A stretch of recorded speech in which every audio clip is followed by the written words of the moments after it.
ಅದು ಬಾಗಿಲು ಕೂಡ ಜಲ್ದಿ ಬಿಡಕಲ್ಲ ಸೊಳ ಮಕ್ಳು ಹೆಂಗಾಗ್ತಾ ಇದ್ದಾರ ಅಂತ ಬಾಗಿಲು ಜಲ್ದಿ ಬಿಡಕಲ್ಲ ಶಬ್ದ ಆತವ ಎಲ್ಲ ಆತವ ಮತ್ತೆ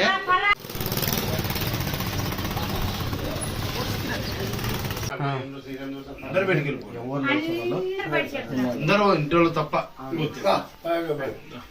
వాళ్ళతో మాట్లాడు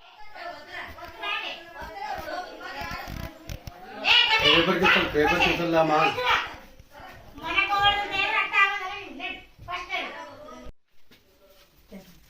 ఫోటో ఒకటి తీయలేదు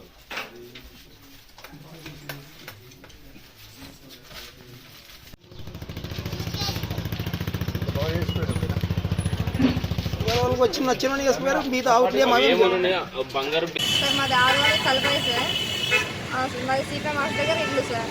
నేను నిన్న అమ్మకి బాగాలేదని కర్నూలు హాస్పిటల్కి వెళ్ళాను.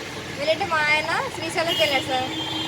వెళ్ళితే మా ఇంట్లో ఇట్లా బంగారు దొంగతనమైంది సార్.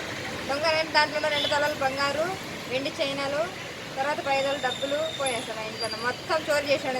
ఎంత మొత్తం చెక్ చేసుకొని మా ఇంకా ఇంపార్టెంట్ ఫైల్స్ కూడా తీసుకొని వెళ్ళాడు వాడు. మీకు ఎప్పుడు తెలుసమ్మా? నాకు సార్ 6:30కి తెలిసింది సార్ మార్నింగ్. అంటే మా ఆయనకు కాల్ చేసి ఇట్లా చెప్పినాడు ఇట్లా ఏంటంటే ఇంట్లోనా అని. వేరే వాళ్ళు పక్కన వాళ్ళు వేరే వాళ్ళు చూసి ఓటర్ వాళ్ళు చూశారు. వాళ్ళు చూసి మాకు గేల వాళ్ళు చెప్పినారు. వాళ్ళు వచ్చి మా ఆయనకు కాల్ చేసినారు.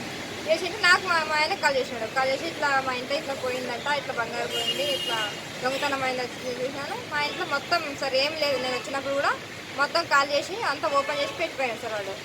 ఎవరిపైన అనుమానం ఉందండి? సార్ ఎవరిపైన లేదు సార్. ఎన్ని గంటల సమయంలో సార్ నేను వచ్చినప్పుడు సార్ ఎన్ని గంటల సమయంలో జరిగి ఉంటుంది? ఏదో సార్ సీసీ పెట్టిలో 3:30 అయింది సార్. ఏ సమయం అంటే తెలుసు సార్. మీ పేరేమో? నా పేరు శివపుత్రమ్మ సార్. చెప్పు. ఆదోని కలిపారు సార్ మాది. ఇట్లా అమ్మకి బాగాలేదని హెల్త్ బాగాలేకుండా నేను కర్నూలు హాస్పిటల్కి వెళ్ళాను. అమ్మాయి హాస్పిటల్కి వెళ్ళింటే మా ఇంట్లో నిన్న దొంగతనం అయింది. నైట్ దొంగతనం అయితే దాంట్లో 2 తలాలు బంగారు, 30 తలాలు చైనాలు, 5,000 డబ్బులు పోయినాయి. మీకు ఎట్లా తెలిసిందమ్మా? నాకు వేరే వాళ్ళు మన ఇంటి పక్కన వాళ్ళు ఇన్ఫార్మ్ చేశాను సార్. మా ఆయనకి చేశాను. మా ఆయన నాకు కాల్ చేసి చెప్పినాడు.